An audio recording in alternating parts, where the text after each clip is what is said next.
안녕하세요. 제가 오늘 눈물을 흘렸습니다.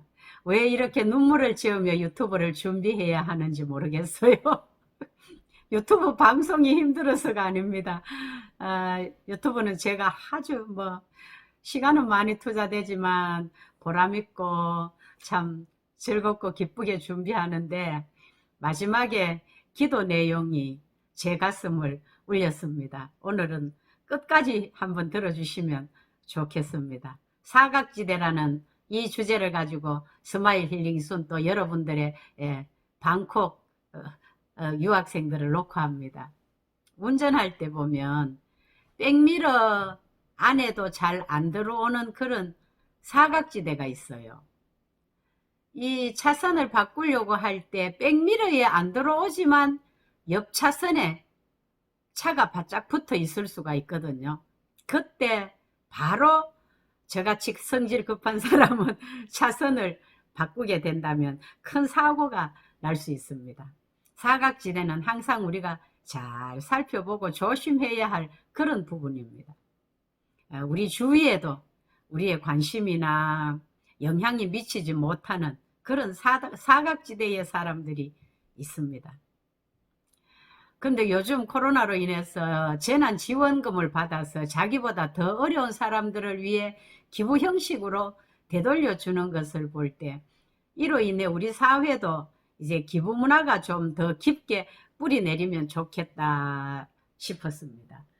가난한 사람들을 무시하는 행위를 하나님은 저주를 받을 것이라 불같이 너희 살을 먹으리라 이런 무서운 경고를 하신 성경 구절이 있어요. 가난한 자를 구제하는 자는 궁핍하지 아니하려니와 못 본 채 하는 자에게는 저주가 크리라. 들으라 부한 자들아 너희에게 임할 고생으로 말미암아 울고 통곡하라. 너희 재물은 썩었고 너희 옷은 좀 먹었으며 너희 금과 은은 녹이 슬었으니 이 녹이 너희에게 증거가 되며 불같이 너희 살을 먹으리라. 너희가 말세에 재물을 샀도다. 재물 샀는 것을 하나님께서는 이렇게 샀는 자체가 아니라 재물이 있으면서도 남을 도와주지 않고 가난한 자들을 돌보지 않는다는 그런 것 때문에 이런 무서운 경고를 하시는 것 같아요. 그런데요, 가난한 이들을 돌봄으로 해서 그 행위가 구원을 받는다고는 하지 않았습니다. 구원은 오직 예수 그리스도를 우리가 믿음으로 받습니다. 가난한 이들을 돌본다는 것은 구원을 받았다는 그런 확실한 증거가 될 뿐입니다. 왜요? 삶의 열매를 보면 그들이 내 제자인 줄 알 수 있다고 하셨거든요. 예수님을 나의 구주, 나의 하나님으로 영접하고 주인을 바꾸고 사는 그런 진실한 그리스도인들에게는 자연스럽게 나타나는 현상입니다. 사각지대에 있는 내 형제, 내 이웃 성도를 돌아볼 마음이 없다면 내 안에 예수님이 계신지 아닌지 다시 한번 점검해 볼 필요가 있습니다. 우리가 말과 혀로만 사랑하지 말고 행함과 진실함으로 하자. 하나님이 이같이 우리를 사랑하셨은즉 우리도 서로 사랑하는 것이 마땅하도다. 사각지대를 위해서 내가 할 수 있는 것은 작은 것 하나라도 실천하면 되는 것입니다. 거액을 사회 기부를 하고 매스컴을 타는 대기업과 대형 교회가 할 그런 몫이 있고 이웃의 노약자를 위해 반찬 한 가지라도 나눌 수 있는 이런 또 따뜻한 마음도 있습니다. 매월 들어오는 일정한 수입이 있다면 한 달에 10,000원이라도 어딘가에 기부하며 남을 위해 쓸 수 있는 이런 따뜻한 마음이 우리 사회를 밝게 하지 않을까요? 제가 어제 방콕 유학 졸업식 한다고 거창하게 공지를 하고 한 이런 것들은 제가 할 수 있는 것을 할 뿐입니다. 코로나 사태로 인해서 바깥 출입을 자제해야 되고 특별한 볼일이 아니면 밖에 나가는 것도 자제해야 했고 교회까지 문을 잠그고 폐쇄되기 시작하였습니다.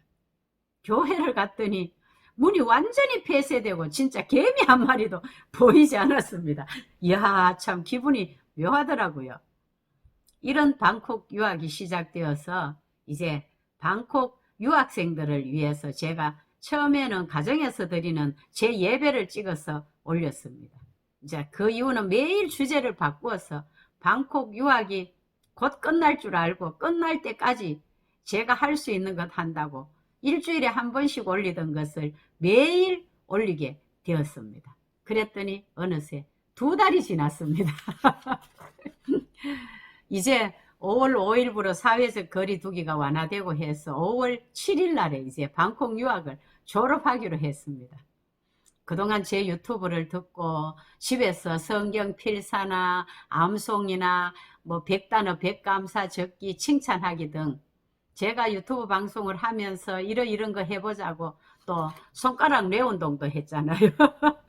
엄지 검지 엄지 검지 또 엄지 새끼 내게 강 같은 평화하면서 이런 것도 했고 이런 것을 잘 실천한 사람들을 위해서 제가 이제 시상도 준비하고 방콕에서 꽃길로 초대한다고 어제 유튜브에 공지를 올렸습니다. 이런 일을 하면서 엄마가 선한 일에 부여하고 엄마 마음 기쁘고 보람을 찾는 것을 자녀들도 협력해 주니까 제가 할 수 있는 것을 할 뿐입니다. 부모님의 연세가 7, 80이 넘어가고 일정한 수입이 없는데 자녀들이 한 달 수입이 몇백만 원을 넘어가는데도 매월 용돈을 드리지 않는다면 하나님 보시기에 어떨까 생각도 해보았습니다. 사각지대에 있는 자들을 외면하고 땅의 배부름만 생각하고 외면하는 자들에게 하나님의 무서운 진노가 있는 것을 에스겔서 35장을 통해서 똑똑히 볼 수 있는 내용이 있습니다. 에스겔서 35장 5절에 네가 옛날부터 한을 품고 이스라엘 족속의 환난 때, 그 죄악의 마지막 때에 칼의 위력으로 그들을 넘겼도다. 이게 무슨 말이냐면 에돔 나라가요, 이스라엘 백성들의 환난 때에 칼로 그들을 죽이고 자기들의 이익을 챙겼다는 것입니다. 이런 에돔에 대해서 하나님의 반응이 어떠했을까요? 6절 7절에 보면요, 그러므로 주 여호와의 말씀이니라 내가 나의 삶을 두고 맹세하노니 내가 너에게 피를 만나게 한즉 피가 너를 따르리라. 내가 피를 미워하지 아니하였은즉 피가 너를 따르리라. 성경을 우리가 읽다가 보면요, 그러므로 또 여호와의 삶을 두고 맹세한다. 내가 여호와인 줄 알리라. 이런 부분에 대해서는 특히 집중해서 잘 새겨볼 필요가 있습니다.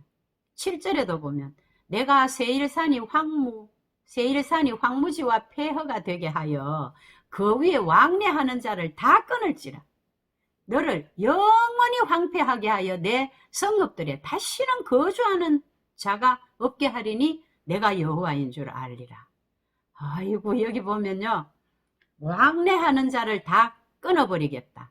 영원히 황폐하게 하겠다. 성읍에 다시는 거주하는 자가 없게 하겠다. 이것은 뭐 설명할 여지가 없이 완전히 망하게 하겠다는 내용을 쉽게 이해할 수 있습니다. 그것이 이루어졌을까요? 안 이루어졌을까요? 주후 70년 로마에 의해서 완전히 멸망하여 역사 속에 에돔 나라가 사라졌습니다. 하나님이 진노의 칼을 드실 때에 무섭게 징계하는 것을 볼 수 있습니다. 오늘 내가 할 수 있는 작은 것 하나부터 사각지대를 살펴보면서 우리 실천합시다. 저는 이렇게 기도했습니다. 하나님, 사랑이 필요한 사람을 위하여 조용히 두 손 모을 줄 아는 기도의 손길이 되게 하소서. 외로움에 눈물 찌는 저들에게 마음의 손수건 펼쳐들고 달려가 저들의 눈물을 닦아줄 수 있게 하소서. 지금 생각나는 그 한 사람에게 폰을 열고 안부를 물을 수 있게 하소서. 오늘 반찬할 때 조금 양을 늘려서 내 이웃에게 나눌 수 있게 하소서. 오늘 내가 할 수 있는 한 가지, 그것을 실천할 수 있게 하소서. 행함 없는 죽은 믿음이 아니라 작은 것 하나라도 실천하는 진정한 그리스도인이 되게 하소서. 이런 저와 여러분들이 되기를 우리 주 예수 그리스도의 이름으로 간절히 기도합니다. 아멘. 감사합니다.